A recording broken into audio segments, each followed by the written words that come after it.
Hello students, welcome to economics class. Today we are going to discuss about the third chapter, that is census and sample methods of collection of data. This is chapter 3. This is very important. In this chapter we will discuss about the detailed information related with census as well as sample method. The very first one, what is census method? Census method is the method in which data are collected covering every item of the universe or population relating to the problem under investigation. It is based on enumerations method. Dear students, universe or population refers to the sum total of items that are to be studied for an investigation, and in census method each and every item of universe is to be studied.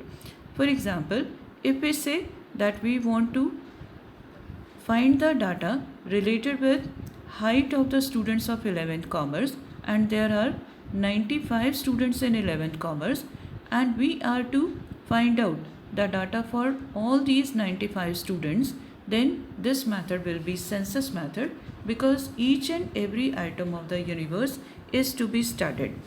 It is based on enumeration method because we are here finding the information related with every item. Now, what's about the merits and demerits of census method?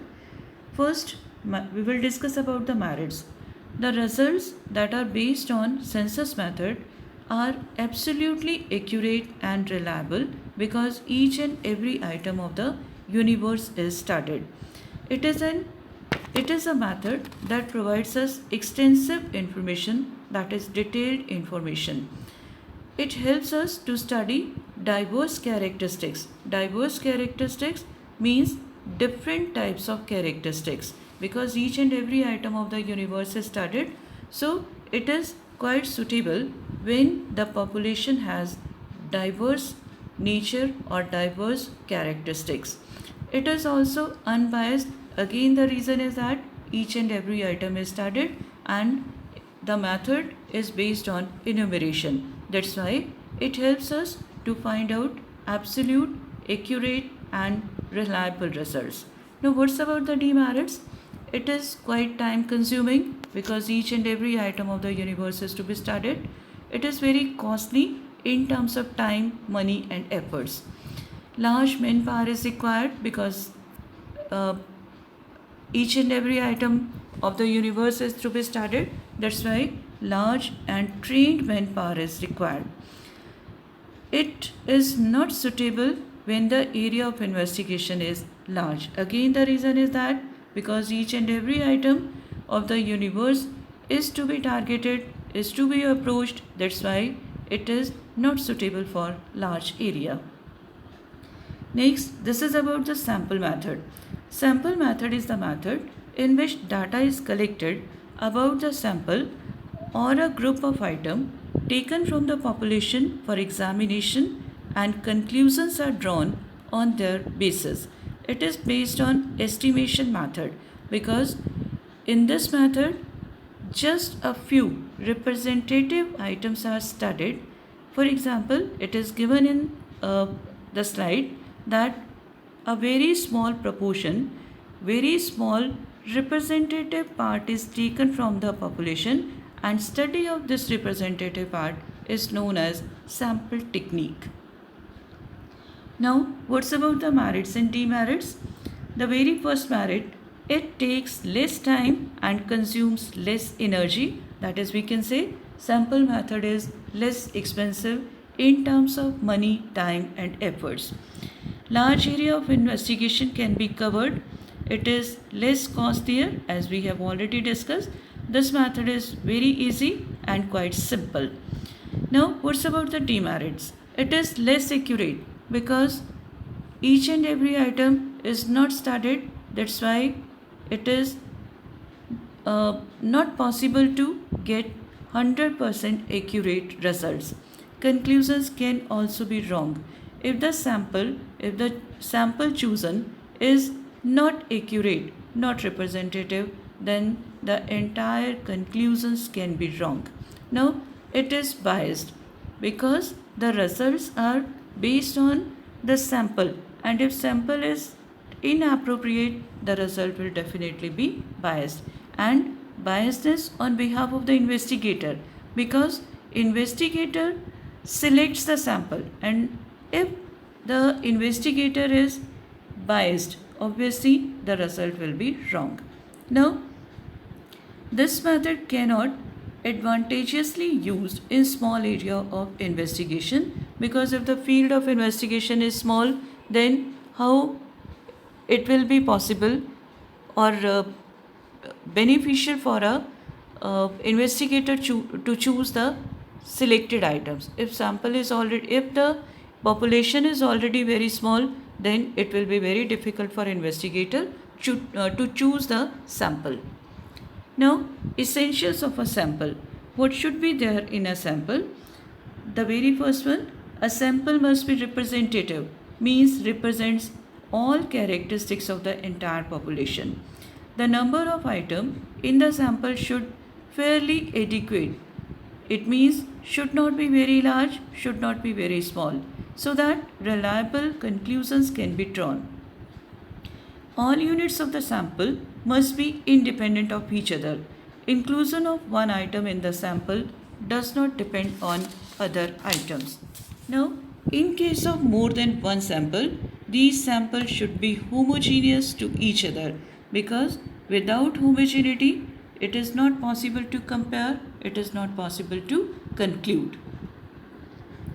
Now, we will discuss about the sample techniques or the types of sampling method. The very first one, random sampling. Second is the purposive and deliberate sampling. Third is stratified or mixed sampling. Then systematic sampling. Then quota sampling. Then convenience sampling. Now we will discuss these one by one.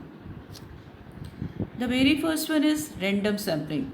Random sampling is a method of sampling in which each and every item of the universe has equal chance of being selected in the sample.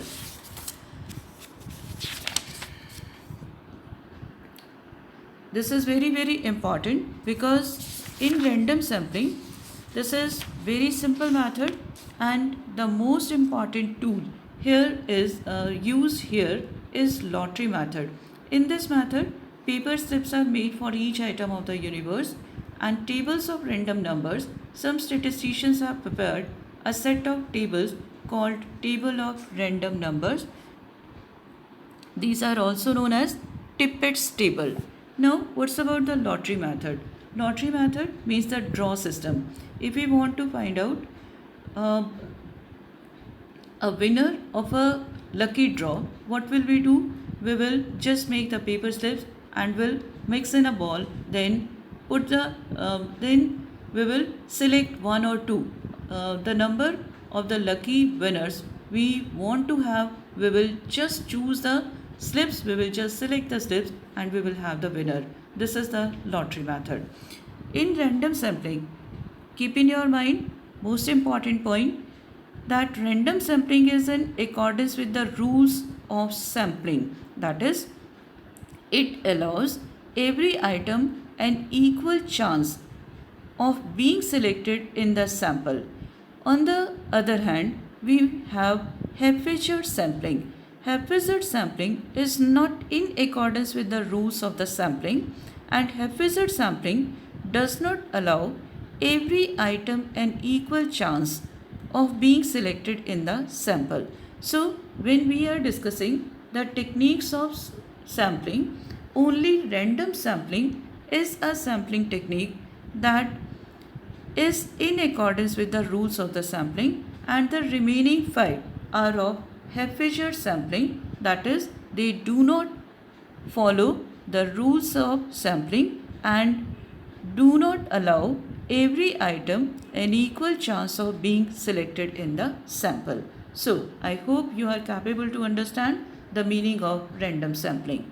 Now, there is a diagram that indicates for a research population, out of these 5, we need to find out, this is a population and we want to select 5. So what we will do, we will randomly select the 5 ones. As we have already discussed that in your class, if we want to find out the lucky winners, what we will do, we will make the paper slips and put the slips into a ball, then we will mix them and select the number of slips as we want to select. If we want to select 5, we will pick the 5 slips. If we want to select 2 winners, we will just pick 2 slips. So this is the basics of random sampling. Now what's about the merits and demerits? The very first one, easy and straightforward method. This is quite easy method. This method is free from the personal biasness of investigator because each and every item is to be given equal chance. Have equal chance of being selected means the universe gets fairly represented by the sample, and because each and every item of the universe is given equal chances of being selected. Now what's about the demerits? The very first one, only hit and trial method. It does not give much weightage to some points and guarantee proportionate representation of different items in the universe. For example, if we want to make a committee of your class and we want to select 4 students, and if we use the random sampling technique, it may be possible that all the 4 students are boys, all the 4 students are girls, 1 boy, 3 girls, 3 boys, 1 girl, means it is not possible, or it may happen that proportionate representation of the committee or the sample may not occur. So this is one of the most important demerit, that it does not give much weightage to some points and doesn't guarantee proportionate representation of different items in the universe. Next, this is purposive and deliberate sampling, as it is clear from the meaning that purposive sampling is that method in which the investigator himself makes the choice of the sample item which in his opinion are the best representative of the universe. Probability of getting selected is not equal. I just want to find out a lucky winner of your class, lucky winner from your class, and it's up to me whom I select. This is a purposive and deliberate sampling. What's about the merits? According to the study or investigation means whatever is best suitable for the investigator, he will select the item. Allows selection of important items, very simple technique of the sample items. Now what's about the demerits? Possibility of personal biasness in selection of items, because it is up to the investigator whom he selects. Means the selection of items is entirely on the wishes or purpose of the investigator. So it is not free from personal biasness. Reliability of results become doubtful. Reliability of the results become doubtful because if the sample is not appropriate, then definitely there will be lack of reliability and accuracy. Now, third technique, this is stratified sampling or mixed sampling. This method of sampling is generally adopted when population consists of different groups with different characteristics. According to this method of sampling, population is divided into different strata having different characteristics, and some of the items are selected from each strata so that the entire population gets represented. And it is also called mixed sampling because it is a combination of random and purposive sampling. Dear students, strata means the groups. So the entire population that consists of different characteristics are divided into different groups, and out of these groups the representative items are selected. This is known as stratified sampling or mixed sampling. Next, we have systematic sampling. According to this method, Units of the population are arranged numerically, geographically, and alphabetically or to ascending and descending order. Every nth item of the numbered items is selected as a sample item. This is here we have an example.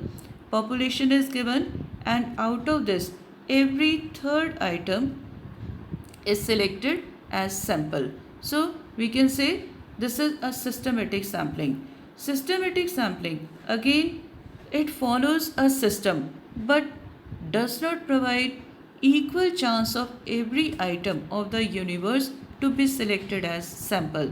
That's why it is not free from biasness.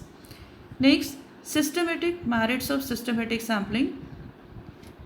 It is very simple method. It is free from personal biasness. For example, if out of the 100 students of your class, I want to make a committee consisting of 10 students, and what phenomena I have adopted, that every 10th student will be the member of the committee. So every nth, that is every 10th student will be the member of the committee. So in this situation, I am not giving equal chance to every item, but this is free from the personal biasness because every 10th item, so every 10th item will be a part of this sample, so it is free from the biasness. Now what's about the demerits? If all the items in the population are homogeneous, then the method will be least effective. Then probability of getting equal chances, again less.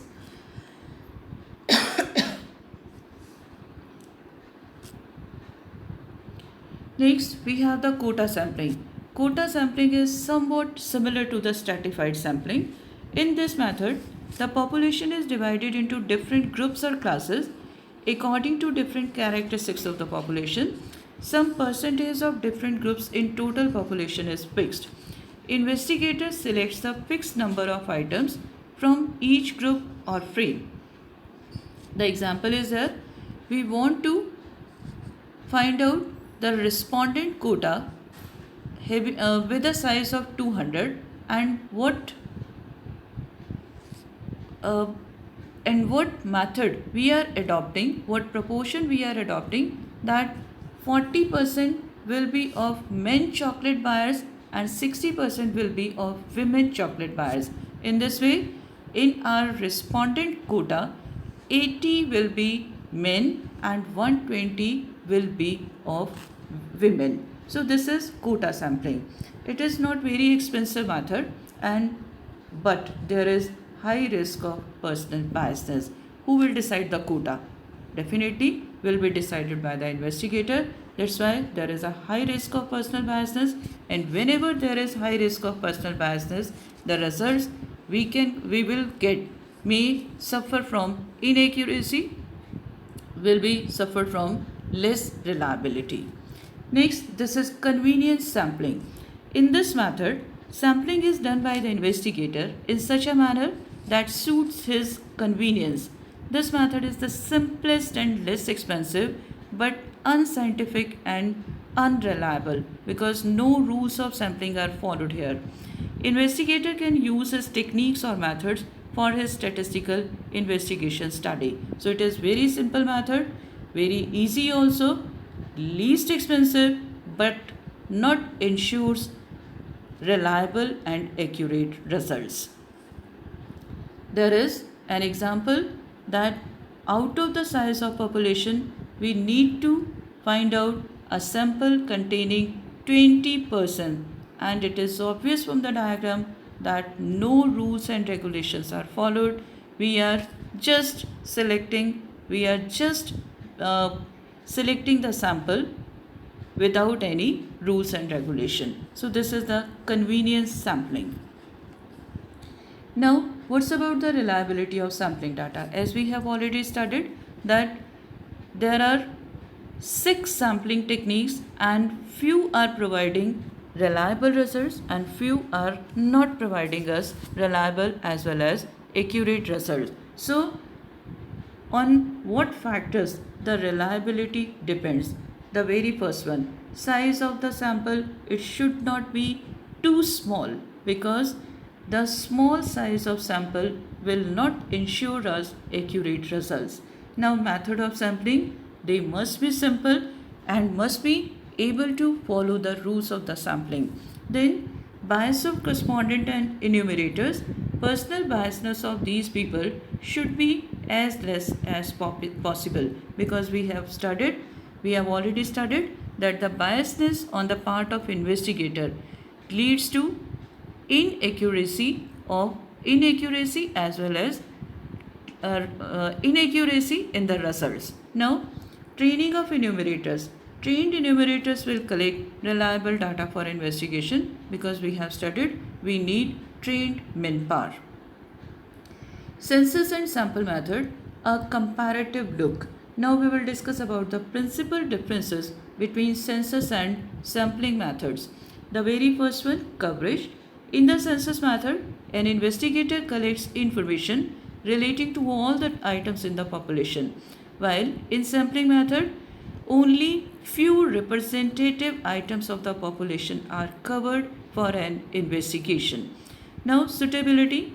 Census method is more suitable when the area of investigation is relatively small, because each and every item of the universe is to be studied.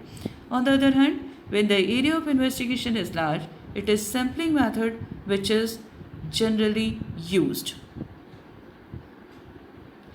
Now, accuracy. There is generally a greater degree of accuracy in the results based on the census method than the sampling method. This is because in the census method, each and every item of the population is studied. Now, what's about the cost?